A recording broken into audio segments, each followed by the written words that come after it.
I think it's time to do some news and comment. What do you say? Peter B. Collins. Peter B. Collins, news and comment. It's Friday, March 31st, 2017.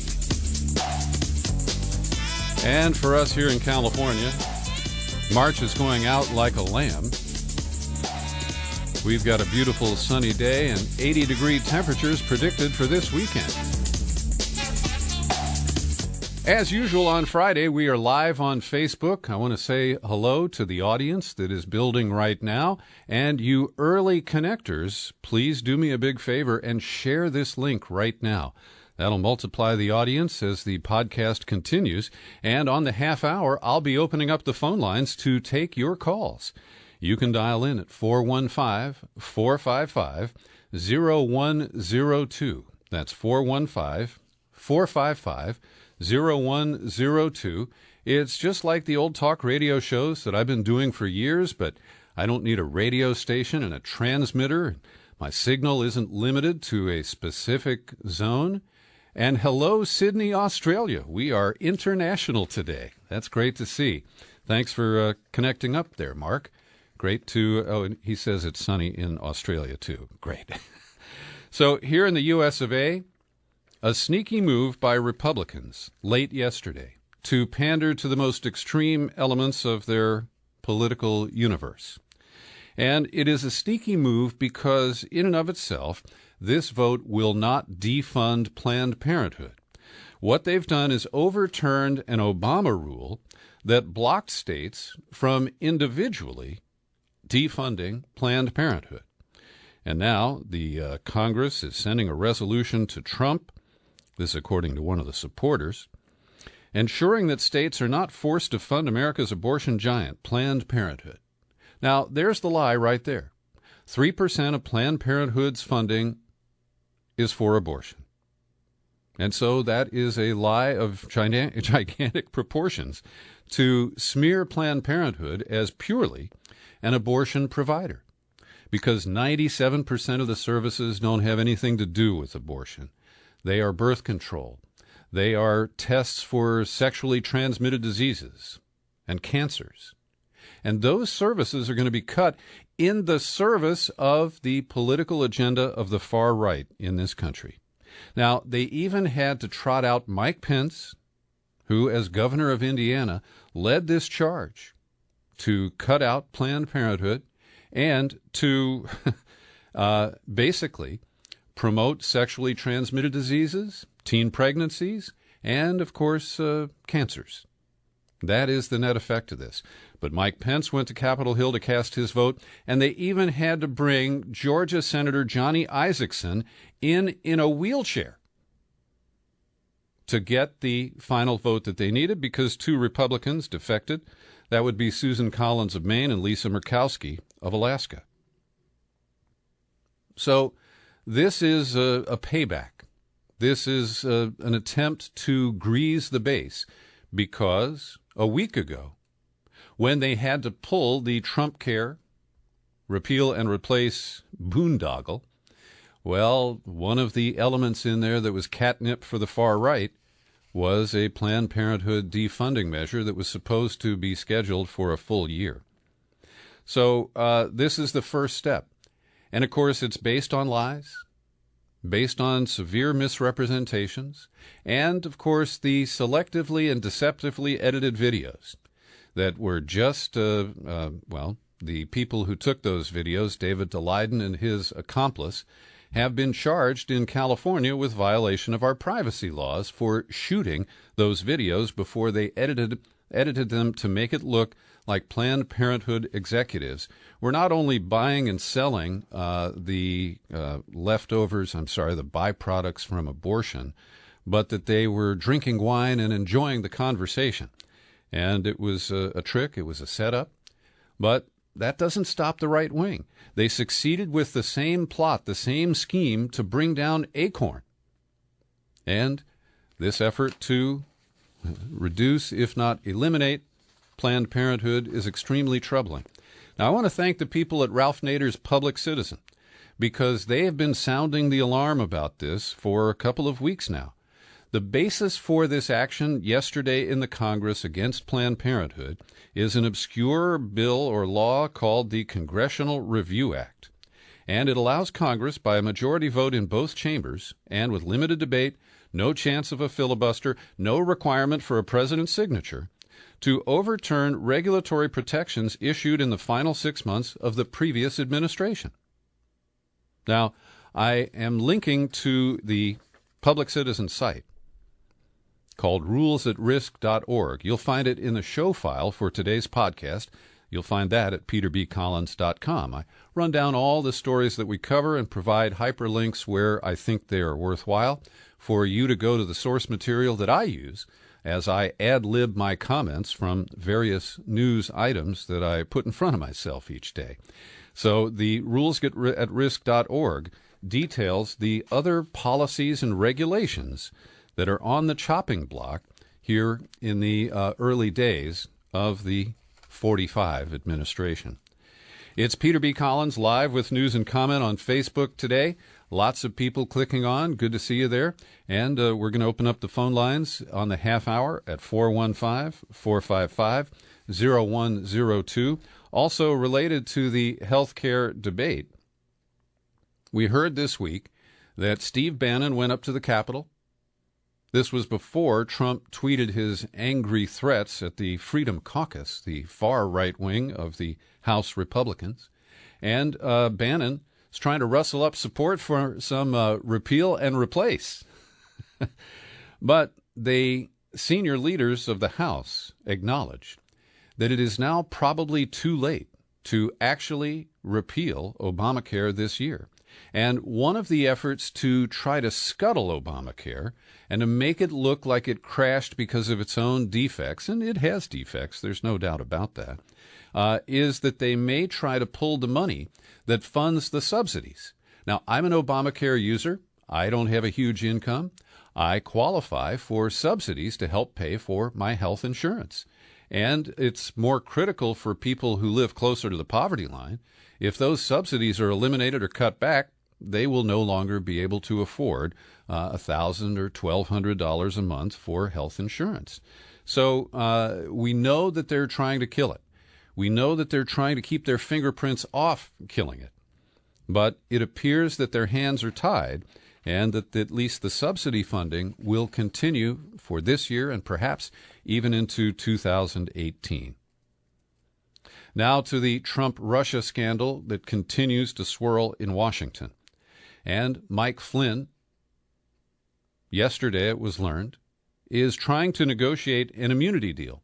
He will testify before the Senate and/or House Intelligence Committees about the Trump team in the campaign, the Trump transition, and the 20-odd days that he served as National Security Advisor. But he wants immunity, and you can't blame him, because we already know that Mike Flynn is in violation of the law that requires foreign agents to register. And it was disclosed that he earned almost $500,000 from a Turkish interest last year, and that he was running interference for the Turkish government, advocating for the transfer, the extradition of Fethullah Gulen, the Turkish imam who's in self-imposed exile in Pennsylvania. And he's a murky figure. But there was even a scheme we learned about this past week where former CIA Director James Woolsey was invited to a meeting with Mike Flynn, and he bolted from that meeting when he heard them discuss illegal ways of snatching Fethullah Gulen and serving him up to Turks. So he needs the immunity if he's going to testify. There's no doubt about it. But Trump, in another ill-advised and impulsive/compulsive move, he tweeted this morning that he supports Flynn's request for immunity. Now, this could be the guy who brings down the Trump presidency. We don't know. The whole arc of this story is still evidence-free. We've got dueling leaks. We've got reports piled on reports, but there isn't any evidence that, is the foundation for that pile. So Mike Flynn might have a lot to say. And Trump is in high-risk behavior here when he tweets, Mike Flynn should ask for immunity in that this is a witch hunt, excuse for big election loss, by media and Dems of historic proportion. Now, Trump is a bluffer. He's a high-risk bluff meister. This may be the bluff that he doesn't recover from. So this is just one element of the latest to surface in Washington in this scandal. And I continue my call for an independent special prosecutor. The Senate and House committees have established that they cannot be trusted. They are not credible. The chairs of each committee is tainted by carrying water for the Trump White House. And Devin Nunes still has a lot of splaining to do, a whole lot of splaining. Now, we have learned from a report published late yesterday by the New York Times the likely identities of the people who Nunes met with in the White House during the frantic sequence this past week, where he went to the White House in an Uber car late at night, he got admitted, he hung out with a guy who used to be his counsel on the Intelligence Committee, and they shared with him, we are told, these intercepts of phone calls showing that it's likely that the Trump conversations that have been leaked to the media to date originated from legal wiretaps where the American side was collected on what they call an incidental basis. And, of course, this is all kind of a joke because we pretend that our spooks are observing American law at all times, and that's laughable at this stage. So the people at the White House include a guy named Cohen Watnick, Ezra Cohen Watnick. Now, he was a Mike Flynn loyalist, and when Flynn got fired, Flynn's replacement, General McMaster, tried to bounce this kid. He's 30 years old, and he was overruled by Steve Bannon and perhaps the president himself. So Cohen Watnick went to work trying to find evidence to back up Trump's tweet that he was wiretapped on orders of President Obama.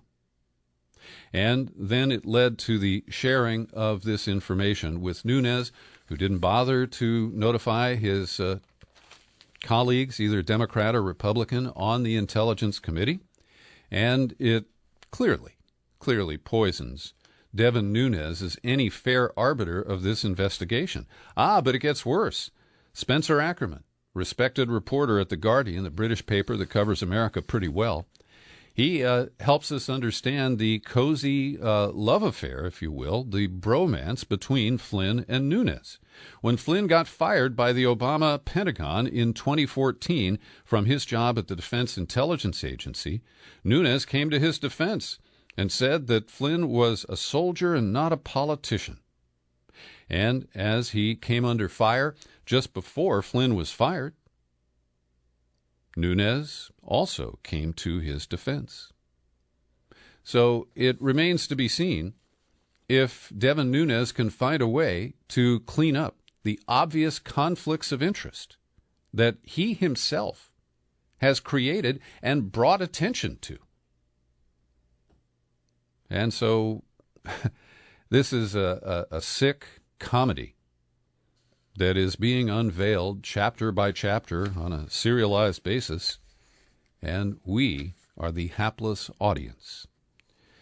The federal judge in Hawaii extended his stay on Trump's royal decree, the travel ban 2.0. And yesterday I noted this and said, well, why hasn't the Trump Justice Department filed its appeal? Well, late yesterday, I'm sure it was a result of listening to my podcast, the Justice Department filed an appeal here in the Ninth Circuit in San Francisco. That's the same court that upheld the original stay on the original royal decree back on February 9th. So the appeal process is rolling. The unanswered question is why it took them 2 full weeks to file this appeal, especially because they hysterically tell us that we're in danger. There is an Islamic State fighter ready to hop on a plane from, Damascus or Cairo tomorrow. And yet they took their sweet-ass time about this. If you're on Facebook, you're watching the live recording of the Peter B. Collins News and Comment podcast here on Friday.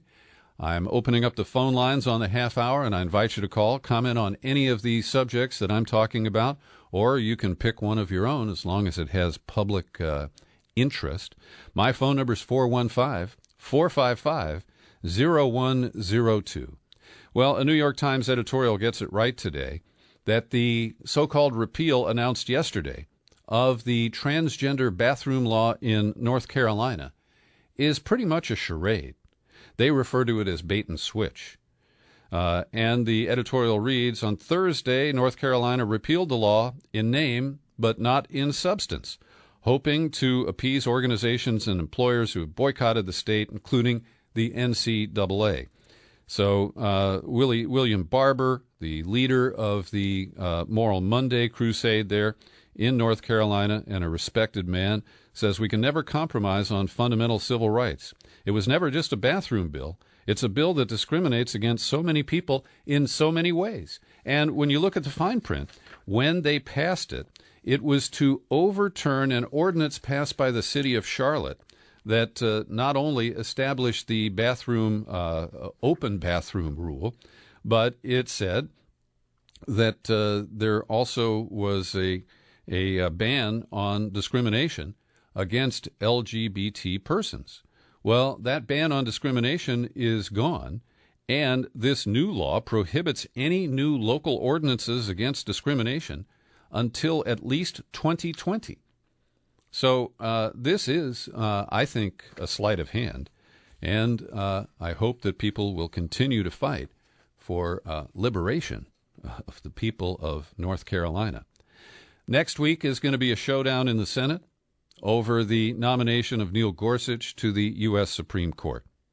And while I would love to see a lengthy filibuster that successfully blocks his confirmation, I'm dubious at this point. Already two senators who claim to be Democrats, Manchin of West Virginia, Heitkamp of North Dakota, they've said, hey, we're going to vote for Neil Gorsuch. And Pat Leahy, a senior member of the Senate from Vermont and a ranking member of the Judiciary Committee, he has said, I don't really like to do filibusters on a Supreme Court nomination. And, of course, depending on where you start the clock, Harry Reid blew up the filibuster requirement for judicial confirmations below the Supreme Court. Then the response of Mitch McConnell and the Republicans last year was to put on ice Obama's nomination of Neil Gorsuch. I'm sorry, of what was his name?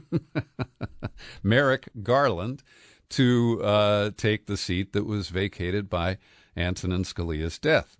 So, depending on where you start the clock or look at the picture, you can say the Democrats are right, the Republicans are right, and they really didn't find a solid reason to block the confirmation of Gorsuch. Now, there are plenty of things I disagree with him on.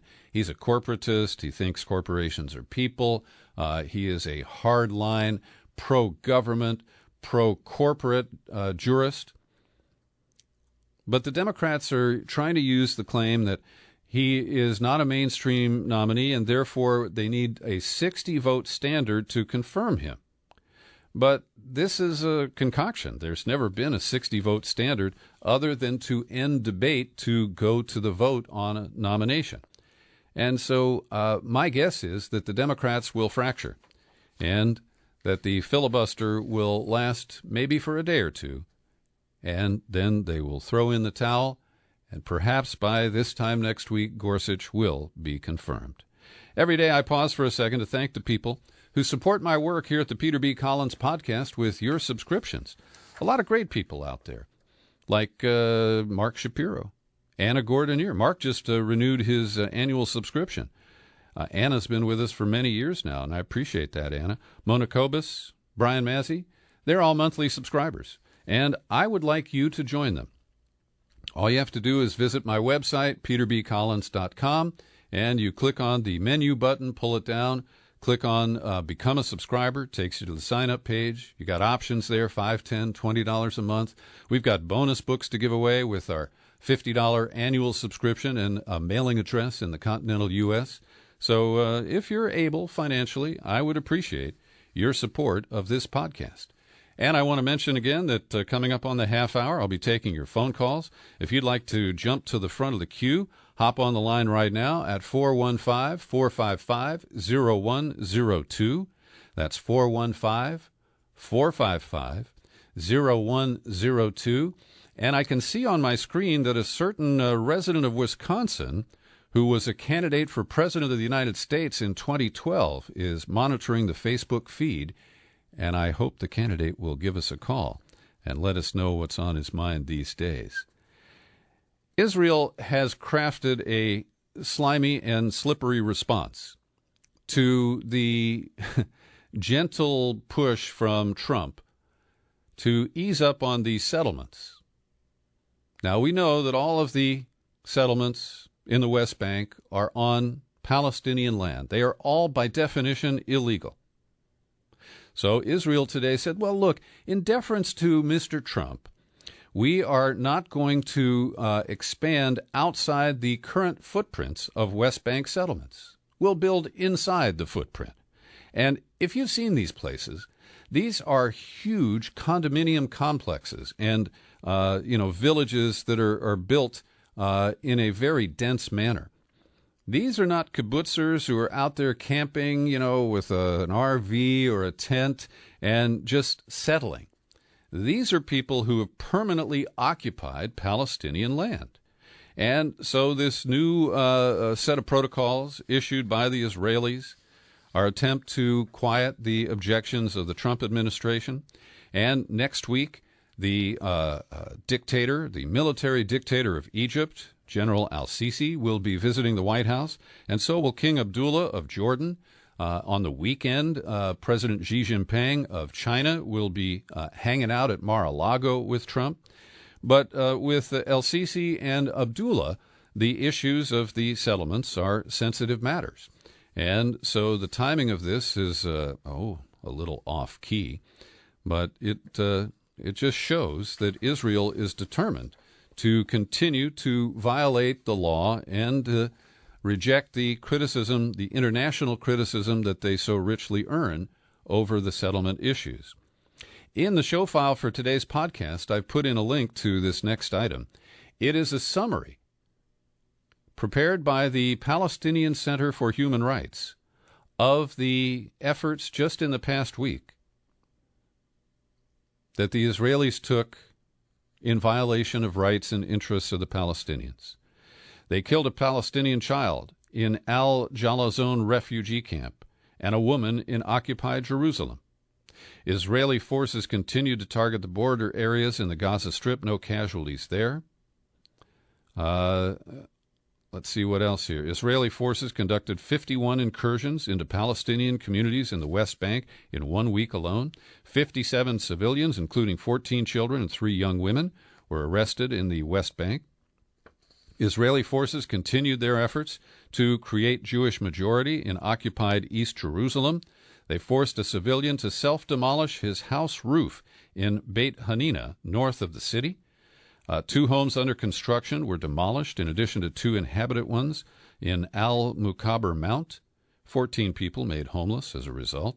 And so you just get a flavor here of the life that the Palestinians have to endure on a daily basis.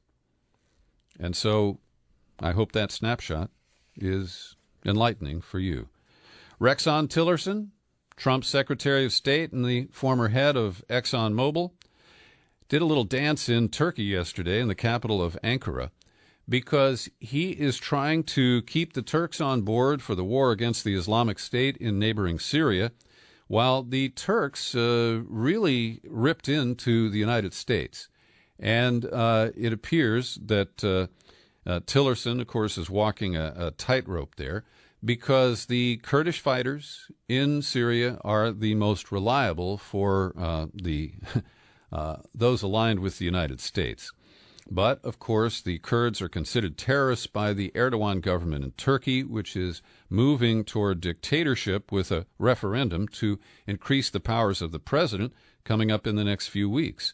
So Tillerson also faced demands for the extradition of Fethullah Gulen. He is the Turkish-born imam. He's a billionaire. He runs charter schools in the United States. He's a very murky figure. And the Turkish government blames him for the failed coup last July 15th. And so far, despite the fact that Mike Flynn was working for Turkey, was trying to influence Trump to get him to agree to extradite Gulen, had hatched this plan for an illegal effort to snatch Gulen, so far, the Trump administration has not moved to start any extradition for Gulen. A couple of quick international stories here. In South Korea, Park Geun-hye, the former president who was impeached recently, was jailed today as she faces criminal trial for bribery, extortion, and abuse of power. And I think this is a model that we could look to here in the United States. In Venezuela, President Nicolas Maduro is consolidating his power. And this week, the Supreme Court seized power from the National Assembly, essentially neutering the legislature. Now, this is payback by Maduro because the legislature spent the last year trying to remove him from office. And, of course, there are forces at play that are originating from beyond the borders of Venezuela. The U.S. has been determined to take out Maduro and, of course, Hugo Chavez, his predecessor. And we've done overt and covert things to try to achieve that.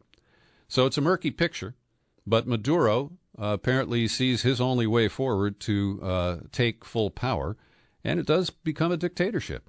I don't know that that's going to help any of the severe economic problems or the food shortages that they face on a daily basis in Venezuela. And in Brazil, Eduardo Cunha, the conservative political leader who was the Speaker of their lower house, he was convicted and sentenced on Thursday to 15 years in prison. Now, Cunha rolled up a huge fortune while he was in office, and he is the highest profile politician to be sentenced as a part of the car wash investigation. They skimmed money from contractors with the state oil company Petrobras. And while the former president of Brazil, who was impeached last summer, had no, there was no evidence that she took any money from the car wash scandal. Nevertheless, she was impeached. That was Dilma Rousseff. And now we're seeing things follow up there.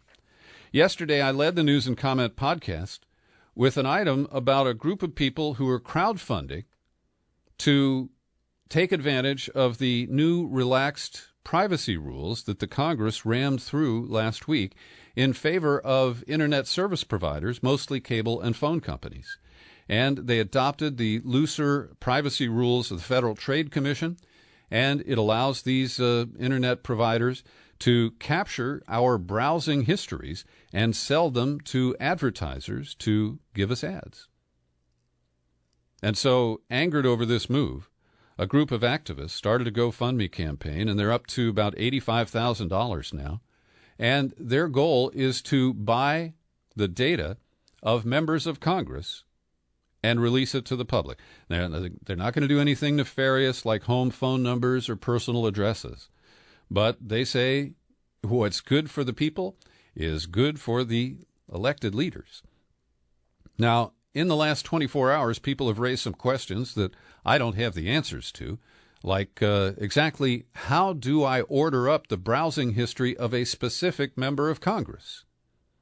I'm not sure how you achieve that, but I'm sure that there are clever techies out there who know exactly how to do that. We're going to take your phone calls here shortly, and I have a free book, a copy of Robbie Robertson's memoir about his years with the band called Testimony, and I'm going to give that to the second caller who gets on the air today at 415-455-0102. And I said it slowly for that guy in Wisconsin who's having a little trouble picking it up.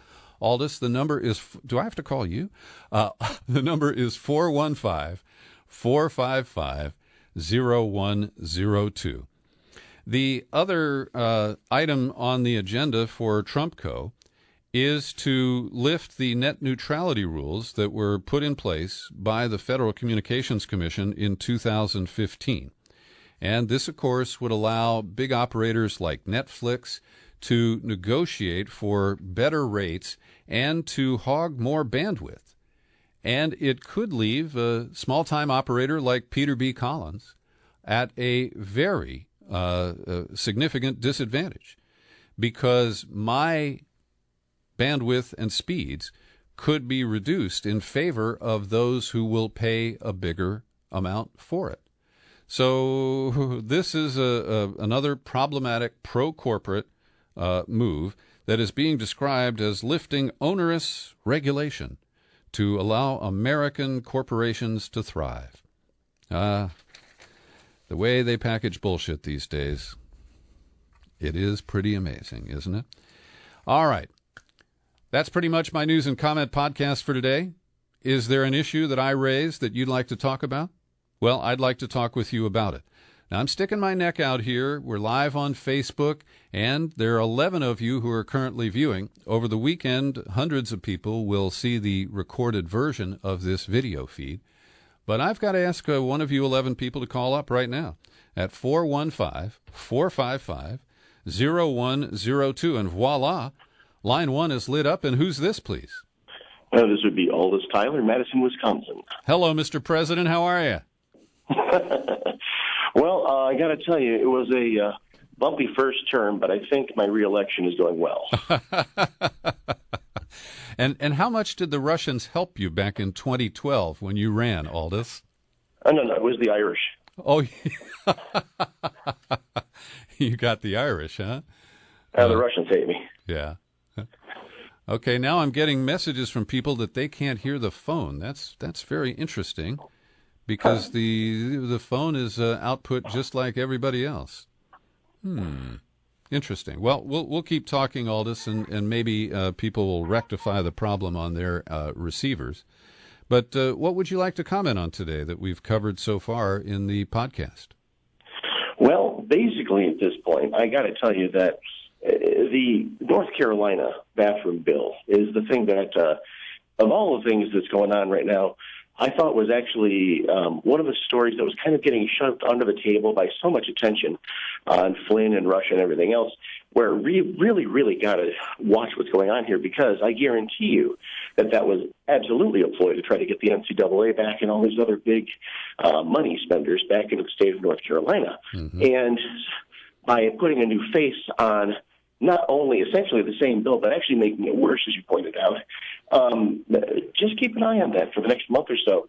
See if you actually do get some of these major sponsors coming back under that flimsy excuse.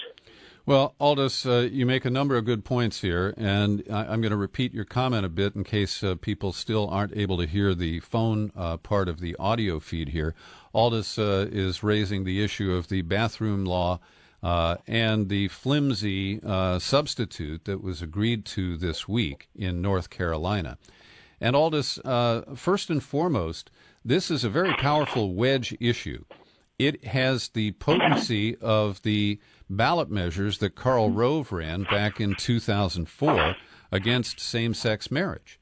And it is peeling people off. I know some feminists, for example, who are otherwise progressive and lefty, who believe that, we have to protect the sanctity of the bathroom, and that men who are posing as transgender will use this as a pretext to become voyeurs or predators. And I will admit that this could happen, and it may have happened in isolated circumstances, but to make policy based on the fears of a minority of individuals, and also to really give in to the ignorance of people who promote this kind of hysteria, I think is a principle that we have to stand for. And I agree with you that it is going to be up to the NCAA to, PayPal refused to build a call center there because of this.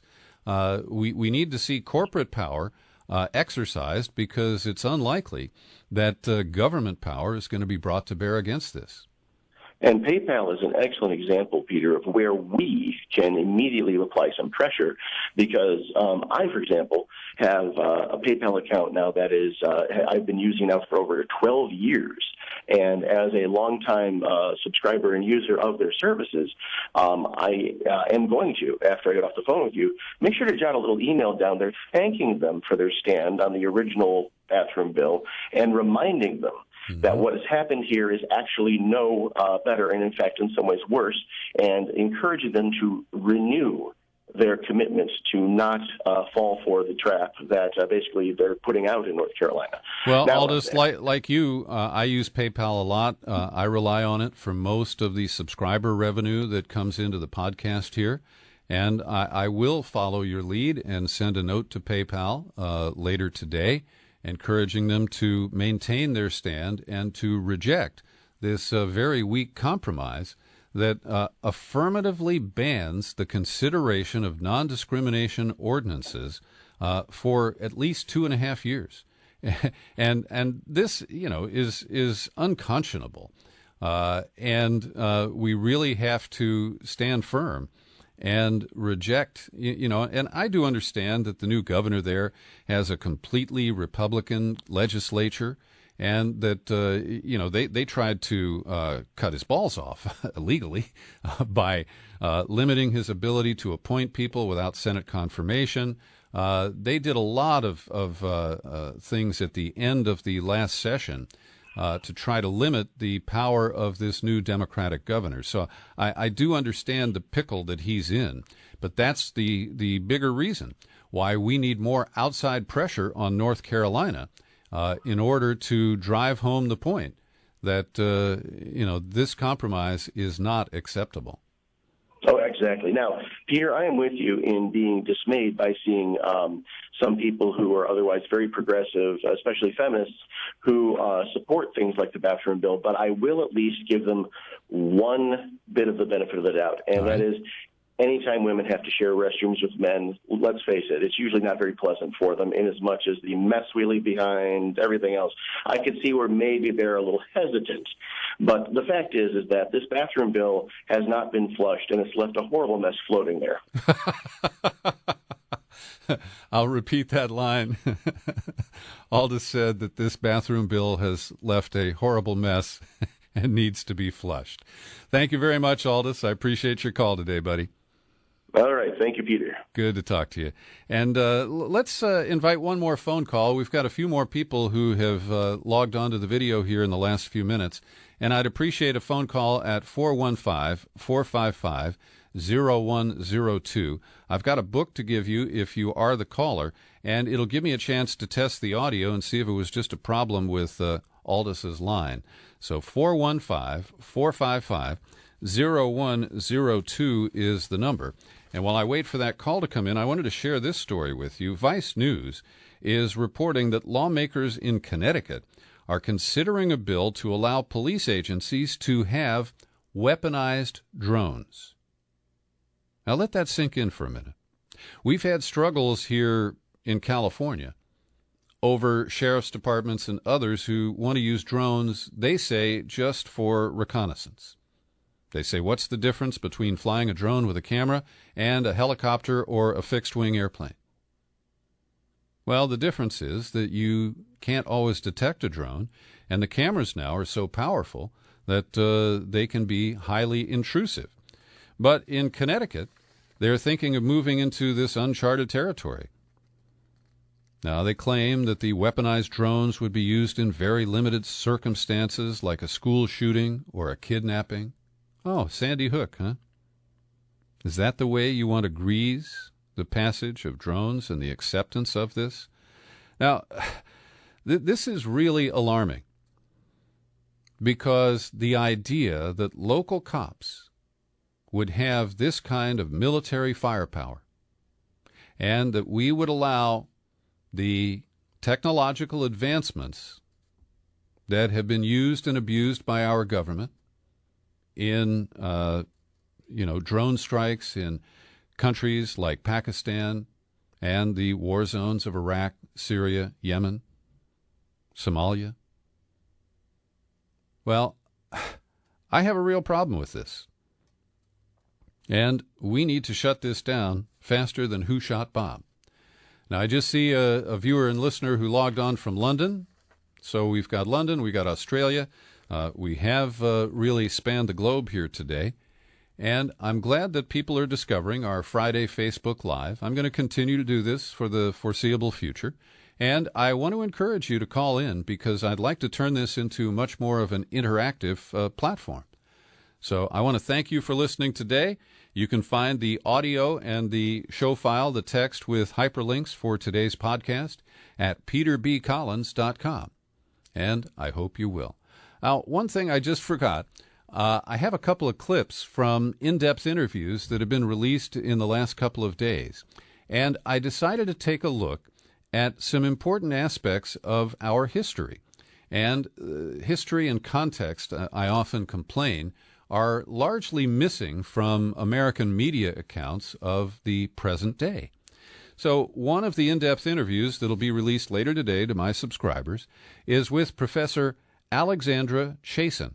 Her new book is called Assassin of Youth, and it traces the early days of the war on drugs, they were called narcotics at the time, going back to the 1930s. And the first drug czar in this country was a man named Harry Anslinger, and her book is loosely focused on him, but it is a fabulous and kind of unorthodox approach to looking at the history of the drug war in this country. And I asked Alexandra Chasin if prohibition works. And this is what she had to say. Kind of mysterious elements of the war on drugs is why we have a set of law and policy that, even though it fails to meet its own stated goals year in, year out, going on 70-plus years, why is this program so durable and so popular? It must be doing something. What it is not doing is eliminating or even significantly reducing drug traffic or drug use. That's Alexandra Chasin. The full interview available to subscribers today at peterbcollins.com. And I've got another caller I'll get to you in just a second, but I also want to share a clip from the other in-depth interview that I released yesterday. It takes a look at the history of the early American cavalry in this country, and it's called Kearny's Dragoons Out West, the birth of the U.S. cavalry. And in the interview, we talk about a range of issues, including the use of the cavalry to help explore the West, to contain the natives, to protect the white settlers who were migrating westward, and then to get involved in the Mexican War that took place in 1846 to 1848. I have to say that I learned a lot about some gaps in my knowledge of American history, and one of the questions I put to Will Gorenfeld, the co-author of the book, is what about firewater in the West? Because the white settlers introduced alcohol and developed, well, the Indians developed quite a taste for it. The Dragoons were fairly effective at keeping alcohol off the reservations, but Indians would travel to trading posts and trade in whatever, supplies they had for booze, and there was an addiction there, and that was where the problems would occur.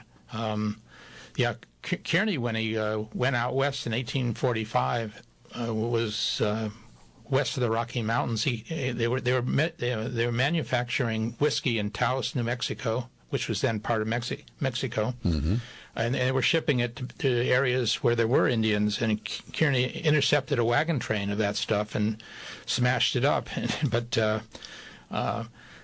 So that's an interesting excerpt from our conversation. The co-authors of the book are Will Gorenfeld and John Gorenfeld, and John is the longtime webmaster of the Peter B. Collins podcast. That's the connection, and you deserve to know. So we go back to the phones here because there's a caller on line one. Hi, who's this? Hello there. This is Ray Lutz calling. Hi, Ray. I just wanted to make sure you got your sound tested. Didn't hear anyone else calling in. Well, thank you, Ray. I appreciate that. And now somebody said that the excerpt that I just played was very faint, too. So people are telling me that my voice is coming through fine, and maybe you can even hear Chloe piping up in the background right now. But the audio elements from the recording and from the phone, I guess, aren't getting through, huh? I can't test it now because I'll be on repeat, but Right. I wanted to bring up, we are going into our court case on April 14th at 2 o'clock here regarding the nuclear waste dump on the beach at San Onofre. All right. This is Ray Lutz calling, and he's telling us that on April 14th they have a hearing regarding the nuclear waste at San Onofre. Yeah. San Diego Superior Court. Okay. So I wanted to let you talk about something that I'm kind of worried about, and that is whenever we get the situation figured out so that the Democrats are beating the drum against something like Russia, then that's sometimes a fabricated situation so that they can get a war going under Republican control. So what do you think about that? Is this thing with Russia real, or is this a fabricated thing just so that they can spend a lot of military money? All right. Ray's asking my view of the Russia-Trump scandal so far. As I said earlier, Ray, we have a lot of reports that are based on leaks. We have barely shreds or shards of evidence so far. And so, we can see that there are clear business connections that Trump had with Russians in the past. We can see that he's surrounded himself by people who are compromised, like Rex Tillerson, who won the Friend of Russia Award a couple of years ago. We know that Wilbur Ross, the Secretary of Commerce, continues to hold an interest in a bank in Cyprus that is a favorite for Russian money laundering. So there's quite a bit of circumstantial evidence.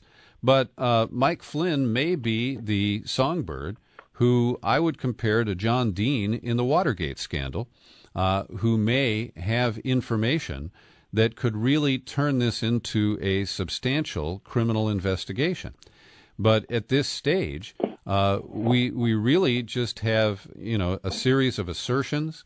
When you look deeper into the claim that Russia hacked the DNC servers, that's based on CrowdStrike and almost nothing else. And the FBI and the CIA, in turn, based their assertions, which are not defined as evidence-based claims, on CrowdStrike. And so, fundamentally, the first pillars of this scandal, again, the claim that Russia hacked the DNC and John Podesta and gave that stuff to WikiLeaks, this remains unproven. And so as it kind of widens out from there, we have to look at these unsubstantiated claims. And so I really wish I had a definitive answer for you. We need an impartial and objective investigation, but there doesn't seem to be any way to get it. I don't trust commissions like the 9/11 Commission or the Warren Commission.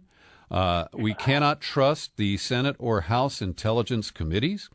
And even though Jeff Sessions has recused himself, I think the guy's name is Rosenstein, who's supposed to be confirmed as the Deputy Attorney General, we have no way of evaluating whether he will select a really unbiased prosecutor to investigate and prosecute this, and if the resources and latitude will be given to that prosecutor to conduct anything that turns out to be credible.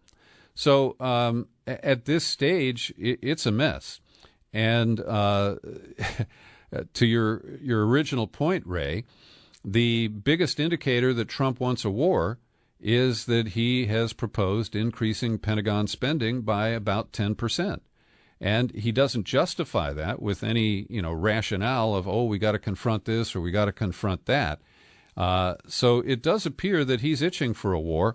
He just hasn't quite identified, where he wants to take that. Thank you very much, Peter. All right, Ray, thanks for calling in, and I will check on the audio here. I'll listen back to the video feed and see what we got.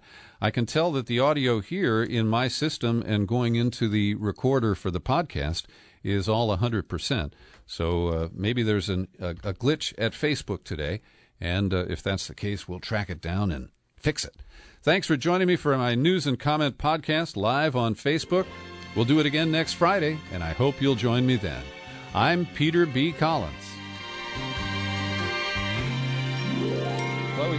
Happy trails to you until we meet again. Happy trails to you. Say goodbye. Keep smiling until then.